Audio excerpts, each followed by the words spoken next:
Rape ചെയ്തതിന് ശേഷം മുഖത്ത് തുപ്പി അടിച്ചു, കടിച്ചു, അല്ലെങ്കിൽ ഇടിച്ചു, ഇതെല്ലാം കഴിഞ്ഞതിന് ശേഷം ഈ പെൺകുട്ടി 10,000 രൂപ അയാൾക്ക് അങ്ങോട്ട് കൊടുക്കുക, അല്ലെങ്കിൽ ഐഫോൺ മേടിച്ചു കൊടുക്കുക എന്ന് പറയുകയാണ്. അതെന്ത് തരം റേപ്പാണ്? യഥാർത്ഥത്തിൽ ഇന്ന് രാഹുൽ മാങ്കൂട്ടത്തിലാണ് അതിജീവിതൻ. ഒരു പെൺകുട്ടിയെ ഒരു പുരുഷൻ റേപ്പ് ചെയ്യുന്നു എന്നിരിക്കട്ടെ, ആ പുരുഷന്റെ പേര് രാഹുൽ ലവ് ലവ് ലവ് എന്നാരെങ്കിലും സേവ് ചെയ്യും? റേപ്പ് ചെയ്തതിന് ശേഷം പെൺകുട്ടി ആ പുരുഷൻ അങ്ങോട്ട് ഫ്ലാറ്റ് മേടിച്ചു കൊടുക്കാമെന്ന് പറയും. കൊച്ചിയിൽ നിൽക്കുന്ന നിവിൻ പോളി ദുബായിൽ വെച്ച് തന്നെ റേപ്പ് ചെയ്തു എന്നാണ് ഒരു പെൺകുട്ടി പറയുന്നത്. ശ്രീ ഉമ്മൻചാണ്ടി, ശ്രീ നിവിൻ പോളി, ശ്രീ ദിലീപ്, ശ്രീ രാഹുൽ മാങ്കൂട്ടത്തിൽ ഇവരൊക്കെ കുറ്റാരോപിതർ മാത്രമാണ്, കുറ്റവാളികളല്ല. ജനാധിപത്യത്തിൽ ചോദ്യം ചോദിക്കുന്നത് ഒരു കുറ്റമല്ല, നിശബ്ദതയാണ് ഏറ്റവും വലിയ ഭീഷണി. ഇവിടെയാണ് ജനങ്ങൾ സത്യം എന്തെന്ന് തിരയുന്നത്. വിവാദങ്ങൾക്ക് നടുവിൽ നമ്മോടൊപ്പം ഉള്ളത് രാഹുൽ ഈശ്വറാണ്. രാഹുൽ ഈശ്വർ, നമസ്കാരം. നമസ്കാരം സർ. നീതിയെക്കുറിച്ച് സംസാരിക്കുന്ന ഒരാൾ ഇന്ന് പ്രതി എന്ന നിലയിൽ നിൽക്കുമ്പോൾ എന്താണ് പറയാനുള്ളത് സമൂഹത്തോട്? കാരണം പ്രതി കുറ്റക്കാരൻ അല്ല. പ്രതി എന്ന് പറയുന്നതും കുറ്റക്കാരൻ എന്ന് പറയുന്നതും രണ്ടും രണ്ടാണ്. ഒന്ന് കുറ്റാരോപിതനാണ്, രണ്ട് കുറ്റവാളിയാണ്. ഉദാഹരണം, ഉമ്മൻചാണ്ടി സാറിനെ വർഷങ്ങളോളം കള്ളപ്പരാതിയിൽപ്പെടുത്തി ഒരു സ്ത്രീ പീഡിപ്പിച്ചു, അല്ലെങ്കിൽ പീഡിപ്പിച്ചു എന്ന് പറഞ്ഞാൽ വേട്ടയാടി. ഉമ്മൻചാണ്ടി സാറ് പ്രതിയായിരുന്നു, പക്ഷെ ഉമ്മൻചാണ്ടി സാർ കുറ്റക്കാരനല്ലല്ലോ. നിവിൻ പോളിയുടെ കാര്യം നമ്മൾ ശ്രദ്ധിച്ചു കാണും. ഒന്ന് ആലോചിച്ച് നോക്കിയേ, നിവിൻ പോളി, കൊച്ചിയിൽ നിൽക്കുന്ന നിവിൻ പോളി ദുബായിൽ വെച്ച് തന്നെ റേപ്പ് ചെയ്തു എന്നാണ് ഒരു പെൺകുട്ടി പറയുന്നത്. അപ്പൊ യഥാർത്ഥത്തിൽ പ്രതി വേറെ, കുറ്റവാളി വേറെ, ആരോപിതൻ വേറെ, കുറ്റവാളി വേറെ. ശ്രീ ഉമ്മൻചാണ്ടി, ശ്രീ നിവിൻ പോളി, ശ്രീ ദിലീപ്, ശ്രീ രാഹുൽ മാങ്കൂട്ടത്തിൽ ഇവരൊക്കെ കുറ്റാരോപിതർ മാത്രമാണ്, കുറ്റവാളികളല്ല. യഥാർത്ഥത്തിൽ ഇന്ന് രാഹുൽ മാങ്കൂട്ടത്തിലാണ് അതിജീവിതൻ. കാരണം രാഹുൽ മാങ്കൂട്ടത്തിനെതിരെ 2 പരാതികൾ വന്നു. ആ 2 പരാതികളും രാഹുൽ മാങ്കൂട്ടത്തിൽ അതിജീവിച്ചു. ഇപ്പം 3ാമത്തെ ഒരു പരാതിയുടെ വാതിലിലാണ്.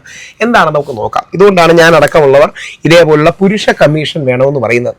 കാര്യം ഈ നാട്ടിൽ അതിജീവിതന്മാരെക്കാൾ കൂടുതൽ അതിജീവിതന്മാരുണ്ട്, ഒരു സംശയവും വേണ്ട. അതിജീവിതന്മാരാണ് ഈ നാട്ടിൽ കൂടുതൽ. കാര്യം വ്യാജ പരാതികളിൽ പെട്ട് അവരുടെ ജീവനും സ്വത്തും അഭിമാനവും ഒക്കെ നഷ്ടപ്പെട്ട ഒരുപാട് പേർ നമ്മുടെ ഇടയിലുണ്ട്. അവർക്കൊക്കെ വേണ്ടിയാണ് ഈ പുരുഷ കമ്മീഷൻ. ഇത് കേരള സംസ്ഥാന നിയമസഭയിലുള്ള പുരുഷ കമ്മീഷൻ ബില്ലാണ്. ഇതാണ് അതിൻ്റെ ഒരു ലാർജർ പോയിന്റ്. അപ്പൊ ആ അതിജീവിതന്മാരെ രക്ഷിക്കാൻ കൂടി ഒരു കാര്യം വേണം. ഇപ്പോൾ മെൻസ് കമ്മീഷന്റെ പ്രസക്തി ഉയർന്നു വരുന്ന ഈ കാലത്ത് അതിജീവിതയ്ക്ക് കിട്ടുന്ന അതേ പദവി അല്ലെങ്കിൽ അതേ സാന്നിധ്യവും ഉയർന്ന നിലയിൽ അതിജീവന് കിട്ടുന്നില്ല എന്ന് തോന്നുന്നു. അങ്ങനെ വേണമെന്ന് പോലും ഞങ്ങൾ പറയുന്നില്ല. അതായത് നമ്മുടെ സ്ത്രീകളുടെ വിഷയത്തിലെടുത്താൽ ഒരു 70-30 പോളിസി മതി. 70 സ്ത്രീകൾക്ക് അനുകൂലവും 30 പുരുഷന്മാർക്ക് എതിരാകാതെയും. അതായത് നമ്മുടെ സമൂഹത്തിൽ സ്ത്രീകൾക്ക് ഒരുപാട് ബുദ്ധിമുട്ടുകൾ അനുഭവിക്കുന്നു എന്നുള്ള കാര്യം സത്യമാണ്. നമ്മൾ കണ്ണടച്ചിട്ടാക്കിയിട്ട് കാര്യമില്ല. ഉദാഹരണം, ഞാനോ നിങ്ങളുടെ ക്യാമറ എടുക്കുന്നവരോ ഒന്നും ഒരു ബസ്സിൽ കയറുമ്പോൾ മൊട്ടുസൂചിയായിട്ട് കയറേണ്ടി വരാറില്ല. തോണ്ടാനും പിച്ചാനും ഉപദ്രവിക്കാനും ഒക്കെ ഒരുപാട് അങ്ങനെ ആൾക്കാരുണ്ട്. അങ്ങനെ ഒരുപാട് പെർവേർട്ടുകളുണ്ട്, ഇല്ലെന്ന് പറഞ്ഞിട്ട് കാര്യമില്ല. പക്ഷേ വ്യാജ പരാതിയിൽ പെട്ടുപോകുന്ന ആണുങ്ങളും ഇല്ലേ? അതായത് 70-80% സ്ത്രീകൾ വളരെ ജെന്യൂനായിട്ടാണ് ജീവിക്കുന്നത്. അവർ ആർക്കെതിരെയും വ്യാജ പരാതി മറ്റും കൊടുക്കുന്നില്ല. പക്ഷേ 20-30% ആൾക്കാർ പുരുഷന്മാരെ വ്യാജ പരാതികളിൽ വേട്ടയാടുന്നുണ്ട്. അപ്പം പുരുഷന്മാർക്കും കൂടി സപ്പോർട്ട് വേണ്ടേ? അതുകൊണ്ട് ഇക്വാലിറ്റി പറയുന്നില്ല, ഇക്വാലിറ്റി ചോദിക്കുന്നുമില്ല. പകരം സ്ത്രീകൾക്ക് മുൻഗണനയും പരിഗണനയും കൊടുക്കണം, പുരുഷന്മാർക്ക് അവഗണനയാവരുത്, അത്രയേ ഉള്ളൂ. ഈ കേസിൽ അതിജീവിതയുടെ പേരിൽ പ്രചരിക്കുന്ന ഒരു ഇമെയിൽ ഉണ്ട്. അതൊരു PR ആണോ അതോ ഒരു സ്വതന്ത്രമായ വർക്കാണെന്ന് തോന്നുന്നുണ്ട്? ഒരു സ്വതന്ത്രമായ ഒരു സത്യമുണ്ടെന്ന് വിശ്വസിക്കുന്നുണ്ട്. 2-3 കാര്യങ്ങൾ. ഒന്ന്, ലഭ്യമായ വിവരങ്ങൾ വെച്ച് ആരെയും മോശപ്പെടുത്താതെ പറയാം. ഒരു പെൺകുട്ടിയെ ഒരു പുരുഷൻ റേപ്പ് ചെയ്യുന്നു എന്നിരിക്കട്ടെ, ആ പുരുഷന്റെ പേര് രാഹുൽ ലവ് ലവ് ലവ് എന്നാരെങ്കിലും സേവ് ചെയ്യുമോ? റേപ്പ് ചെയ്തതിന് ശേഷം പെൺകുട്ടി ആ പുരുഷൻ അങ്ങോട്ട് ഫ്ലാറ്റ് മേടിച്ചു കൊടുക്കാമെന്ന് പറയൂ. റേപ്പ് ചെയ്തതിന് ശേഷം മുഖത്ത് തുപ്പി അടിച്ചു, കടിച്ചു, അല്ലെങ്കിൽ ഇടിച്ചു, ഇതെല്ലാം കഴിഞ്ഞതിന് ശേഷം ഈ പെൺകുട്ടി 10,000 രൂപ അയാൾക്ക് അങ്ങോട്ട് കൊടുക്കുകയാണ്, അല്ലെങ്കിൽ ഐഫോൺ മേടിച്ചു കൊടുക്കുക എന്ന് പറയുകയാണ്. അതെന്ത് തരം റേപ്പാണ്? അതെന്ത് തരം പീഡനമാണെന്ന് നാട്ടുകാർ സ്വാഭാവികമായി ചോദിക്കില്ലേ? ഈ സംശയം എല്ലാവർക്കും ഇല്ലേ?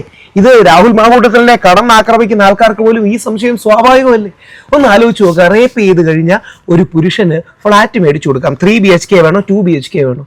എന്ത് തരം റേപ്പാണിത്? എന്ത് പീഡനമാണിത്? ചോദിക്കണ്ടേ നമ്മൾ? Innocent until proven guilty sir പറഞ്ഞത് തന്നെ ഒരു വാക്കാണ്. അതാണ് നമ്മുടെ നിയമത്തിന്റെ അടിസ്ഥാനപരമായ ഒരാൾ കുറ്റവാളിയാണോ അല്ലയോ എന്ന് തീരുമാനിക്കുന്നത്. അതിനെപ്പറ്റി മാധ്യമങ്ങളോട് അല്ലെങ്കിൽ പൊതുജനങ്ങളോട് എന്താണ് കൃത്യമായി പറയുന്നത്? അതായത് ഇന്ത്യൻ നിയമത്തിന്റെയും ലോക നിയമത്തിനും ഒരൊറ്റ അടിസ്ഥാനമേ ഉള്ളൂ. അതിനെയാണ് പ്രിസംപ്ഷൻ ഓഫ് ഇന്നസെൻസ് എന്ന് പറയുന്നത്.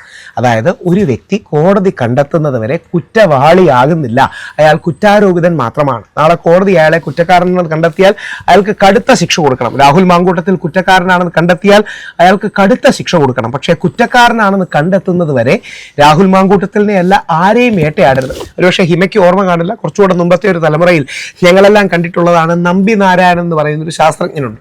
നമ്പി നാരായണൻ ഇന്ത്യയുടെ ചാരരഹസ്യങ്ങൾ പാകിസ്ഥാന് ചോർത്തി നൽകി എന്ന് പറഞ്ഞ് ആ മനുഷ്യനെ 50 ദിവസമാണ് ജയിലിലിട്ടത്. അത് കാരണം എന്തു പറ്റി? അയാളുടെ ജീവിതം പോയി, കരിയർ പോയി, കുടുംബം പോയി, ഒരുപാട് ശാസ്ത്രജ്ഞന്മാർ വേട്ടയാടപ്പെട്ടു. ഒന്നുമില്ലായിരുന്നു. നിങ്ങൾക്ക് എന്താ സംഭവിച്ചെന്നറിയാമോ? ഒരു പോലീസുകാരന് മാലിക്കാരിയായ ഒരു സ്ത്രീയോട് തോന്നിയ താല്പര്യം. ഈ മാലിക്കാരിയായ സ്ത്രീയെ ഇയാൾ പലതവണ അപ്രോച്ച് ചെയ്തിട്ടും അവരുടെ ഭാഗത്തു നിന്ന് ഒരു പോസിറ്റീവായ റെസ്പോൺസ് ഉണ്ടായില്ല. അവരെ കൊടുക്കാനായി ഇയാൾ ഉണ്ടാക്കിയ കള്ളക്കഥയാണ്. എന്തൊരു ഗതികേടാണ്, ആലോചിച്ചു. എത്ര പേരുടെ ജീവിതമാണ് തകരുന്നത്. അപ്പൊ യഥാർത്ഥത്തിൽ ശ്രീ നമ്പിനാരായണനെ പോലെ, ശ്രീ ഉമ്മൻചാണ്ടി സാറിനെ പോലെ, ഹിമയ്ക്ക് ഓർമ്മയുള്ള ഒരാളെ പറയാം, ശ്രീ ദിലീപ് 7 വർഷം കോടതിയിൽ അതിശക്തമായ പോരാട്ടം നടത്തിയിട്ടല്ലേ ശ്രീ ദിലീപ് ജയിച്ചത്. ശ്രീ ദിലീപിനെതിരെയായിരുന്നു മുഖ്യമന്ത്രി, മന്ത്രിസഭ, പോലീസ്, പത്രക്കാർ, 99% മാധ്യമങ്ങൾ. എന്നിട്ടും ശ്രീ ദിലീപ് ജയിച്ചത് നന്മയുള്ള ജഡ്ജി, ആ ജഡ്ജിയുടെ പേര് ഹണി വർഗീസ് എന്നാണ്, ഒരു സ്ത്രീയാണ്, ഒരു വനിതയാണ്. ഒരു നന്മയുള്ള ജഡ്ജിയുടെ കഴിവ് കാരണം മാത്രമാണ് ശ്രീ ദിലീപ് ജയിച്ചത്. അതേപോലുള്ള നന്മയുള്ള സ്ത്രീകൾ മുമ്പ് പറഞ്ഞു. ഇന്ന് ശ്രീന ദേവി കുഞ്ഞമ്മ എന്ന കോൺഗ്രസിലെ നേതാവ്, ശ്രീന വളരെ ശക്തമായി അതിജീവിതനോടൊപ്പമാണ് എന്ന് പറഞ്ഞ് മുമ്പോട്ട് വന്നിട്ടുണ്ട്. ഇതേപോലത്തെ ആൾക്കാരാണ് വരുന്നത്. ഇല്ലെങ്കിൽ നിങ്ങൾ സ്ത്രീകൾ ആലോചിച്ച് നോക്കേണ്ടതേ, നിങ്ങളുടെ പേരിലാണ് ഈ കള്ളപ്പരാതികൾ കൊടുക്കുന്നത്, നിങ്ങളുടെ പേരിലാണ് ഈ വ്യാജ പരാതികൾ കൊടുക്കുന്നത്. അതായത് സ്ത്രീകൾക്ക് സുരക്ഷയ്ക്ക് വേണ്ടി നമ്മുടെ ഭരണഘടനയും ഭരണകൂടവും ഒക്കെ നൽകിയിട്ടുള്ള നിയമങ്ങളെ ഇവർ ദുരുപയോഗം ചെയ്യുക. ഇല്ലെങ്കിൽ ഒരു നിമിഷം മനസ്സിലൊന്ന് ആലോചിച്ച് നോക്കൂ. ഇവർ പറയുന്നത് പോലെ ക്രൂരമായി 3 മണിക്കൂർ പീഡിപ്പിച്ചു, കടിച്ചു, മുഖത്ത് തുപ്പി അടിച്ചു, ഇതെല്ലാം കഴിഞ്ഞ് നിനക്ക് ഞാനൊരു ഫ്ലാറ്റ് മേടിച്ചു തരാം എന്ന് പറയുന്നതിന് എന്തെങ്കിലും അർത്ഥമുണ്ടോ? കള്ളത്തരമല്ലേ നമ്മുടെ നാട്ടിൽ നടക്കുന്നത്? അതാണ് എനിക്ക് ചോദിക്കാറുള്ളത്. ഇങ്ങനെ ചോദിക്കുമ്പോൾ രാഹുൽ മാങ്കൂട്ടലിൽ നിന്നും രാഹുൽ ഈശ്വറിലേക്ക് ഒരു ടാർഗറ്റഡ് കേസ് വരുന്നതായിട്ട് തോന്നുന്നു. അതുകൊണ്ടാണ് എന്റെ ജാമ്യം റദ്ദ് ചെയ്യാൻ ഇന്നലെ പോലീസ് ഓൾറെഡി കോടതിയെ സമീപിച്ചു. 19-ാം തീയതി കോടതിയിൽ ഹാജരാണോ എന്ന് വീണ്ടും പറഞ്ഞു. എന്തുകൊണ്ടാണ് എന്നെ ടാർഗറ്റ് ചെയ്യുന്നത്?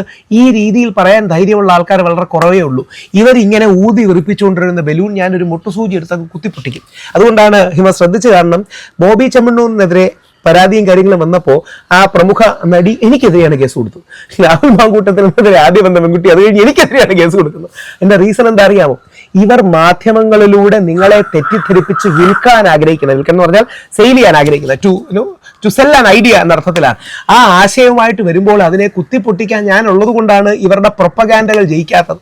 ഈ പ്രൊപ്പഗാൻഡ മാധ്യമങ്ങളിലൂടെ തകർന്നു വീഴുന്നതിന്റെ ദേഷ്യം എന്റെ പുറത്താണ് തീർക്കുന്നത്.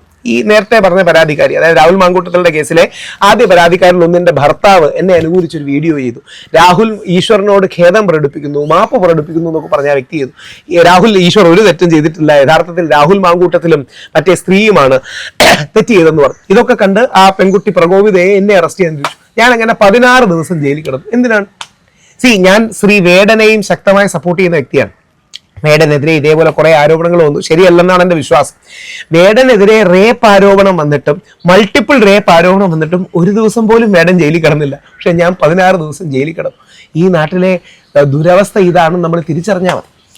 ഇങ്ങനെ കുറ്റം ചെയ്യാത്ത ഒരാൾ പോലും ശിക്ഷിക്കപ്പെടുമ്പോൾ എന്താണ് സമൂഹത്തിന് കൊടുക്കേണ്ടത്? നമ്മൾ സമൂഹം അതുകൊണ്ടാണ് ജാഗ്രതയോടെ ഉണർന്നെഴുന്നേൽക്കേണ്ടത്. കാരണം ഇതിൽ പറയുന്നത് പോലെ നമ്മുടെ മകൻ, നമ്മുടെ അച്ഛൻ, നമ്മുടെ സഹോദരൻ ജയിലിൽ നിന്ന് ഒരു വ്യാജ പരാതി അകലത്തിൽ മാത്രമാണ്. രാഹുൽ മാങ്കൂട്ടത്തിനെതിരെ 3ാമത് കള്ളം വരുമ്പോൾ നിങ്ങൾ ഓർക്കണം, നാളെ നിങ്ങൾക്കെതിരെ ഇത് വരും.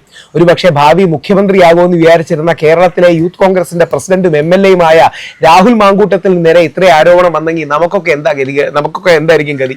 ശ്രീ ദിലീപിനെ കള്ളക്കേസിൽ 85 ദിവസം ജയിലിൽ പിടിച്ചിടാമെങ്കിൽ നമുക്കൊക്കെ എന്താ രക്ഷ? കേരളം കണ്ട ഏറ്റവും വലിയ ജനകീയ മുഖ്യമന്ത്രി ഉമ്മൻചാണ്ടി സാറിനെ വേട്ടയാടാമെങ്കിൽ നമുക്കൊക്കെ എന്ത് സുരക്ഷയാണുള്ളത്? അത് നമ്മൾ ഓർത്തിരുന്നാവും. സ്ത്രീ സുരക്ഷയാണോ പുരുഷ സുരക്ഷയാണോ ആദ്യം? സ്ത്രീ സുരക്ഷയാണ് ഏറ്റവും വേണ്ടത്, ഒരു സംശയവും. സ്ത്രീ സുരക്ഷയ്ക്കാണ് പ്രഥമ മുൻഗണന കിട്ടേണ്ടത്, ഒരു സംശയവുമില്ല. 70%, ഒരു പെർസെന്റേജ് പറയുന്നേ ഉള്ളൂ, 70% സ്ത്രീ സുരക്ഷയ്ക്കും, പക്ഷേ 30% പുരുഷനെ വ്യാജ പരാതികളിൽ വേട്ടയാടരുത്. അതുകൊണ്ടാണ് ഇത് കേരള സംസ്ഥാന നിയമസഭയിലെ പുരുഷ കമ്മീഷൻ ബില്ലാണ്. അതിജീവിതനോടൊപ്പം കൂടെ നിൽക്കണം. കാര്യം ആ അതിജീവിതൻ നിങ്ങളുടെ മകനും അച്ഛനും സഹോദരനും കൂടിയാണ്. അതുകൊണ്ട് ഇത് ഹിമയ്ക്കും കേരള ടുഡേക്കും നൽകുന്നു. നിങ്ങൾ കൈവച്ച് നിയമ നടപടികൾ മുന്നോട്ട് പോകുമ്പോൾ നാം ഓർക്കണം, നീതിയുടെ അവസാന വാക്ക് നിയമമാണ്. നമ്മോടൊപ്പം ഇത്രയും സമയം ചെലവഴിച്ചതിൽ ഒരുപാട് സന്തോഷവും നന്ദി sir. Thank you so much.